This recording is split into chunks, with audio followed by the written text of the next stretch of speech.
একদিন এক সন্তান তার মাকে গিয়ে বলতেছে, মা তুমি আমাকে অনেক বেশি ভালোবাসো তাই না? তো মা বলছে, অবশ্যই, তোর জন্য আমি সব করতে পারি, আমার জীবনটা উৎসর্গ করতে পারি। তো তখন সন্তান বলেছে, মা আমি একজনকে ভালোবাসি। সে ভালোবাসার মানুষটা বলছে যে তুমি যদি তোমার মায়ের কলিজাটা এনে দিতে পারো তাহলে আমিও তোমাকে ভালোবাসবো। তাহলে তুমি কি তোমার কলিজাটা আমাকে দিতে পারবা? মা বলতেছে, অবশ্যই বাজান রে, তোর ভালোর জন্য আমি আমার জীবন যে কোনো মুহূর্তে উৎসর্গ করতে পারি। তো সঙ্গে সঙ্গে মা তার বুক ছিঁড়ে কলিজাটা বের করে সন্তানের হাতে দিছে।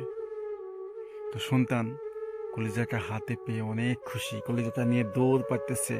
কারণ কলিজাটা নিয়ে তার প্রেমিকার হাতে দেবে, সেই ভালোবাসার মানুষের হাতে দেবে, তারপরে সে তাকে ভালোবাসবে। তো এরকম পথে দৌড় পাড়তেছে, হঠাৎ উষ্টা খেয়ে পড়ে গেছে, কোনো কিছু সাথে বেঁধে উষ্টা খেয়ে পড়ে গেছে। তো হাতের থেকে কলিজাটা ছুঁড়ে একটু সাইডে গড়িয়ে চলে গেছে। তখন ছেলেটা যেখানে পৌঁছে সে উঠে গিয়ে কলিজাটা যখন হাতে নিছে তখন তার কানে কোন একটা আওয়াজ আসছে।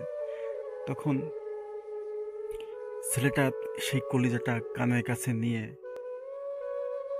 শোনে যে কলিজার মধ্যে থেকে এই শব্দটা আসতেছে, বাজান রে, ব্যথা পাইছ? বাজান, ব্যথা পাইছ? এটাই হচ্ছে মা।